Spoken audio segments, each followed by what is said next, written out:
উদ্ধার করতে ওনারা গিয়েছিলেন এবং ওনারা অবস্থান করেছিলেন ভিতরে। ভিতরে অনেক মানুষ হস্টেজ ছিলেন, আটকা পড়েছিলেন এবং ওনারা কিন্তু ওদেরকে ফোন করে বলেছিলেন আপনারা যদি এসে আমাদেরকে 15 থেকে আধা ঘন্টার মধ্যে 15 মিনিট থেকে আধা ঘন্টার মধ্যে উদ্ধার না করেন তাহলে আমাদের হয়তো এটাই লাস্ট কল। তো ওনারা ওখানে গিয়েছেন এবং যেটা বিজিবির মামলা রামপুরা বনশ্রী ঘটনা কেন্দ্র করে ফাইল হয়েছে, ওখানে 4 জন আসামি, এর মধ্যে 2 জন আমরা রিপ্রেজেন্ট করি, লেফটেন্যান্ট কর্নেল রেদওয়ান আর মেজর রাফাত। তো ওনাদের পক্ষে আমরা ডিসচার্জ অ্যাপ্লিকেশন দিয়েছিলাম। সেই ডিসচার্জ অ্যাপ্লিকেশনের শুনানি আজকে হয়েছে। শুনানিতে আমরা যেটা বলেছি সেটা হচ্ছে যে ওনাদের বিরুদ্ধে অলরেডি কোর্ট অফ ইনকোয়ারি একটা হয়েছে, আর্মি এবং বিজিবি অলরেডি একটা ইনকোয়ারি করেছে। সেই ইনকোয়ারিতে ওখানে দেখা গেছে যে ওনাদের গুলিতে অথবা ওনাদের কার্যক্রমের মাধ্যমে কোনো ক্যাজুয়ালিটি জুলাই মাসের 18 এবং 19 তারিখে হয় নাই।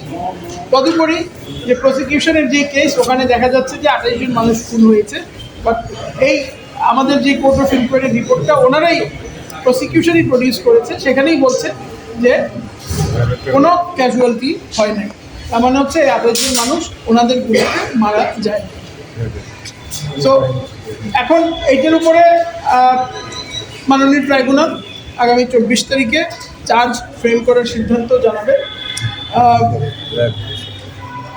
একটা জিনিস এডিশনালি আমরা যেটা বলেছি, যেটা আমাদের মামলার খুব ভাইটাল পার্ট, সেখানে হচ্ছে যে আমাদের যে 2 জন আসামি ওনাদেরকে আসলে কিন্তু ওখানে ডেকে নেওয়া হয়েছিল বাই ঊর্ধ্বতন প্রশাসন, কারণ সেখানে বিটিপির মধ্যে হস্টেজ ছিল।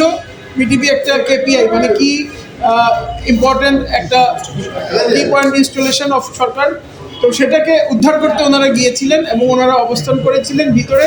ভিতরে অনেক মানুষ হস্টেজ ছিলেন, আটকা পড়েছিলেন এবং ওনারা কিন্তু ওদেরকে ফোন করে বলেছিলেন আপনারা যদি এসে আমাদেরকে 15 থেকে আধা ঘন্টার মধ্যে 15 মিনিট থেকে আধা ঘন্টার মধ্যে উদ্ধার না করেন তাহলে আমাদের হয়তো এটাই লাস্ট কল।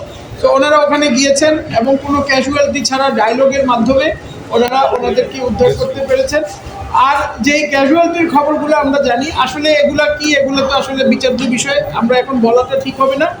বাট আমরা কোর্টকে বলেছি যে মাননীয় ট্রাইব্যুনাল আপনাদের বিচারের উপরে, আপনাদের উপরে আমাদের সম্পূর্ণ আস্থা আছে, যেহেতু আমাদের এই 2 জন আসামির মাধ্যমে কোনো ক্যাজুয়ালিটি হয় নাই, সো আমরা মনে করি আমরা খালাস পাবো।